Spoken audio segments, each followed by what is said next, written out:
Assalamualaikum warahmatullahi wabarakatuh. Perkenalkan, kami dari kelompok 2 akan mempresentasikan tentang bab kepemimpinan. Kepemimpinan sendiri merupakan kemampuan seseorang dalam mempengaruhi suatu anggota dalam mencapai sebuah tujuan dan sasaran.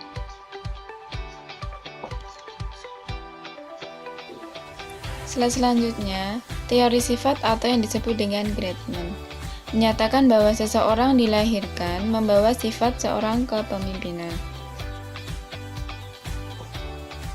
Selanjutnya adalah teori perilaku, di mana melalui pendekatan perilaku ini tidak hanya diharapkan untuk memberikan jawaban yang lebih definitif mengenai kepemimpinan, tetapi hal ini pun akan memberikan informasi yang berbeda dengan pendekatan kesifatan. Pada pendekatan kesifatan, pemimpin pada dasarnya dianggap dilahirkan, sehingga jika pendekatan ini berhasil, kita akan mendapatkan suatu dasar untuk menyeleksi atau menempatkan orang yang cocok atau tepat untuk mengisi posisi sebagai pemimpin.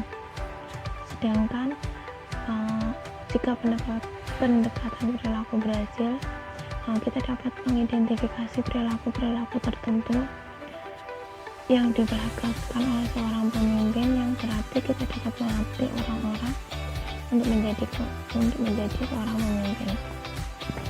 Selanjutnya adalah teori kontingensi, di mana model kepemimpinan kontingensi dikembangkan oleh Fedler. Model kepemimpinan kontingensi mengemukakan bahwa prestasi kelompok tergantung interaksi antara gaya kepemimpinan dengan kadar yang menguntungkan atau situasi.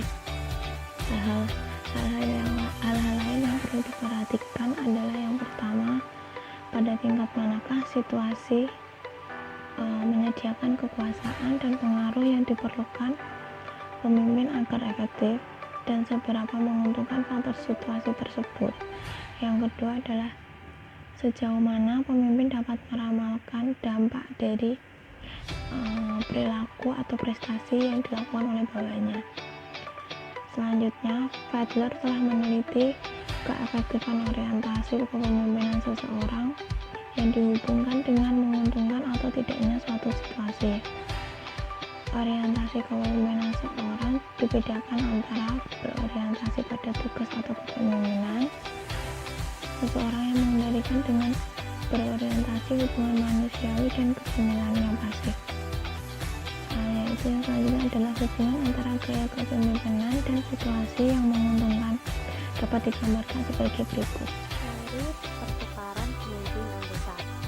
Teori pertukaran pemimpin anggota adalah suatu teori yang mendukung penciptaan para pemimpin di dalam kelompok dan di luar kelompok, para bawahan dengan status di dalam kelompok yang akan memiliki peringkat kinerja yang lebih tinggi, tingkat perputaran pekerja yang rendah, dan kepuasan kerja yang lebih tinggi.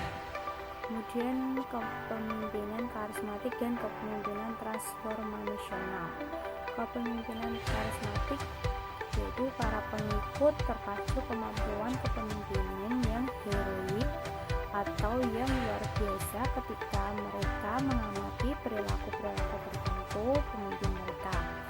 Terdapat 5 karakteristik pokok pemimpin karismatik. Yang pertama, visi dan komunikasi. Dia memiliki visi ditujukan dengan sasaran ideal yang berharap masa depan lebih baik daripada status, dan mampu mengklarifikasi pentingnya visi yang dapat dipahami orang lain. Kemudian ada rasio personal, yaitu pemimpin karismatik bersedia menempuh risiko personal tinggi, menanggung biaya besar, dan terlibat ke dalam pengorbanan diri untuk meraih visi. Dan ada peka terhadap lingkungan, yaitu mereka mampu menilai secara realistis kendala lingkungan dan sumber daya yang dibutuhkan untuk membuat perubahan. Kemudian ada kepekaan terhadap kebutuhan pengikut, yaitu pemimpin karismatik reseptif atau sangat pengertian terhadap kemampuan orang lain dan responsif terhadap kebutuhan dan perasaan mereka. Perilaku tidak konvensional, yaitu pemimpin karismatik terlibat dalam perilaku yang dianggap baru dan berlawanan dengan Kepemimpinan transformasional. Pemimpin transformasional mencurahkan perhatian pada hal-hal dan kebutuhan pengembangan dari masing-masing pengikut.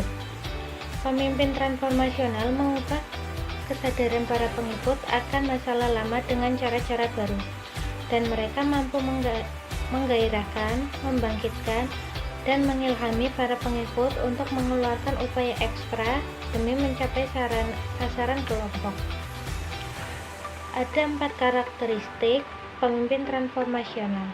Yang pertama ada karisma, yaitu memberikan visi dan rasa atas misi, menanamkan kebanggaan, meraih penghormatan, dan kepercayaan. Yang kedua ada inspirasi, mengkomunikasikan harapan tinggi, menggunakan simbol untuk memfokuskan pada suatu usaha, menggambarkan maksud penting secara sederhana. Yang ketiga ada stimulasi intelektual, yaitu mendorong intelijensi, rasionalitas, dan pemecahan masalah secara hati-hati. Yang keempat ada pertimbangan individual, yaitu memberikan perhatian pribadi, melayani karyawan secara pribadi, melatih dan menasihati. Etika dalam kepemimpinan. Yang pertama ada pemimpin yang etis diyakini menggunakan karisma untuk melayani sesama, karena menjadi patokan moral penting bagi organisasi. Para eksekutif perlu menetapkan standar etika yang tinggi, menerapkan pada perilaku mereka, serta mendorong dan menghargai integritas orang lain. Kepemimpinan bukanlah bebas nilai. Dalam menilai efektivitas, kita perlu alamat sarana pemimpin menggunakan dalam mencoba untuk mencapai tujuan, serta konten tujuan-tujuan tersebut. Para peneliti telah mencoba untuk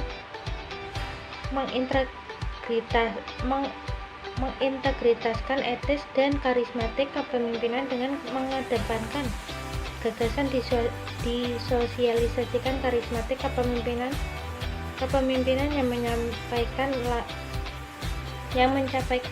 menyampaikan lain yang berpusat pada nilai atau tidak egois oleh para pemimpin yang model etika melakukan. Yang kedua ada kepercayaan dan kepemimpinan. Yang ketiga ada kepercayaan adalah suatu keadaan psikologis yang ada ketika Anda setuju untuk membuat diri rentan karena Anda memiliki perubahan, meskipun Anda tidak benar-benar mengendalikan the situation.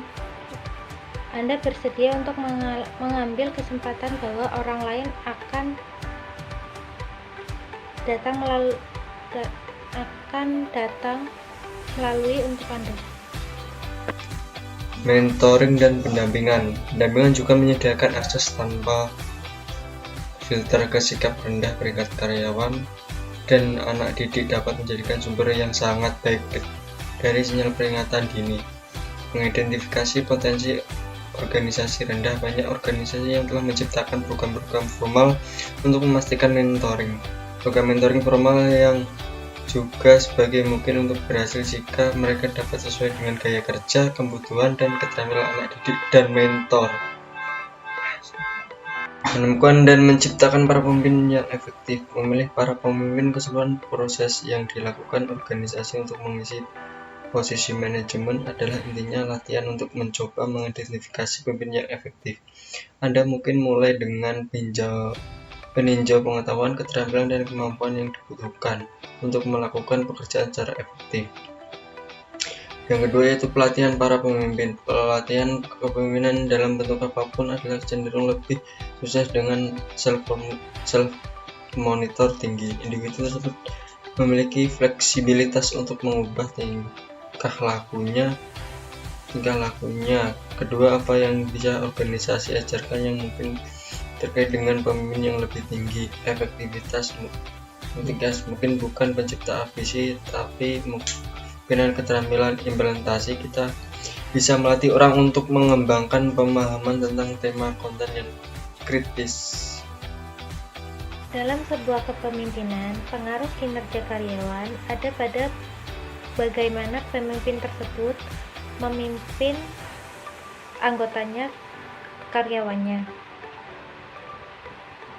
Pemimpin yang baik akan memberikan arahan, bimbingan, menuntun para pegawai tersebut untuk melakukan tugasnya dengan baik dan mencapai tujuan bersama.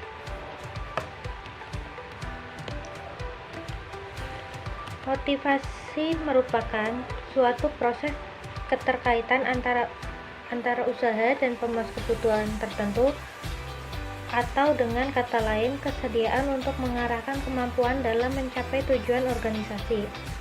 Bentuk-bentuk dari pemberian motivasi tersebut adalah terpenuhinya kebutuhan-kebutuhan atau needs dan keinginan atau want yang diharapkan dari bekerja, di antaranya kebutuhan fisik dan keamanan, kebutuhan sosial, dan kebutuhan egoistik. Motivasi dari leader atau pemimpin akan memberikan semangat untuk para pegawainya untuk bekerja lebih keras demi mencapai tujuan bersama. Motivasi dari pemimpin yang dibutuhkan oleh pegawainya biasanya seperti apresiasi atau penghargaan, kebutuhan fisik. Kepemimpinan yang efektif. Ciri-ciri kepemimpinan yang efektif yaitu profesionalitas, akuntabilitas, keterbukaan, pelayanan prima, demokrasi, efisiensi, efektivitas, supervisi hukum, dan dapat diterima masyarakat. Kepemimpinan yang efektif bisa dilihat dari 4 pendekatan, yaitu pendekatan sifat, pendekatan perilaku, pendekatan situasional, pendekatan terpadu. Kepemimpinan yang efektif dilihat dari 2 karakter, yaitu 1 dari segi proses dan dari segi hasil. Motivasi merupakan suatu tenaga yang terdapat pada diri seseorang yang menimbulkan pengarahan dan mengorganisasikan tingkah laku. Tipe motivasi sendiri ada 2, yaitu motivasi positif dan motivasi negatif. Proses motivasi sendiri ada 6. Yang pertama, kekurangan kebutuhan. Kedua, mencari cara-cara untuk memenuhi kebutuhan. Ketiga, perilaku yang terarah. 4, kinerja evaluasi tentang tujuan. 5, imbalan. 6, kekurangan kebutuhan. Kriteria motivasi yang berhubungan dengan pemenuhan kebutuhan manusia. Yang pertama ada pendorong manusia dari setiap pekerjaannya. 2, penentu perbuatan. 3, penyeleksi dari perbuatan yang akan dilakukan. Untuk teori motivasi sendiri ada 2, yaitu teori kepuasan dan teori proses. Kinerja, di mana kinerja sendiri merupakan suatu hasil kerja yang dicapai oleh seseorang atau sekelompok orang dalam suatu organisasi atau kelompok tertentu sesuai dengan wewenang dan tanggung jawab yang diberikan kepada masing-masing karyawan dalam rangka upaya untuk mencapai tujuan bersama dalam suatu organisasi yang dilakukan secara legal, tidak melanggar hukum dan sesuai dengan norma serta etika yang berlaku di masyarakat. Di sini akan dibahas juga mengenai kriteria-kriteria yang dapat mengukur kinerja karyawan. Di antaranya yang pertama adalah quality. Quality sendiri berhubungan dengan hasil hasil kerja yang dilakukan oleh seorang pekerja. Dan yang kedua adalah quantity. Yang ketiga adalah timelines. Timelines sendiri berkaitan dengan batas waktu atau seberapa lama karyawan tersebut menyelesaikan pekerjaan atau tanggung jawab yang diberikan kepadanya. Yang keempat adalah cost effectiveness. Yang kelima adalah net of supervision, di mana hal ini mungkin seorang pekerja memerlukan pengawasan dalam melakukan pekerjaannya untuk mengetahui apakah pekerjaan tersebut sudah benar atau belum. Dan terakhir adalah impersonal impact. Syarat penilaian kinerja. Yang pertama ada relevance, yaitu sistem penilaian digunakan untuk untuk mengukur kegiatan yang ada hubungannya antara hasil pekerjaan dengan tujuan yang telah ditetapkan. Yang kedua ada acceptability, yaitu hasil dari sistem penilaian yang dapat diterima dalam hubungannya dengan kesuksesan dari pelaksanaan pekerjaan dalam suatu organisasi. Kemudian yang terakhir ada reliability, yaitu hasil dari sistem penilaian yang dapat dipercaya, konsisten dan stabil. Kemudian ada kriteria dari penetapan tujuan-tujuan yang mengarah pada pencapaian kinerja, yaitu satu, tujuan harus bersifat spesifik. Yang kemudian kedua ada tujuan harus diterima oleh pihak yang harus mencapainya. Dan yang terakhir, tujuan yang ditetapkan harus mengandung tantangan. Sekian presentasi dari kelompok 2. Apabila masih banyak kekurangan, mohon maaf. Wassalamualaikum warahmatullahi wabarakatuh.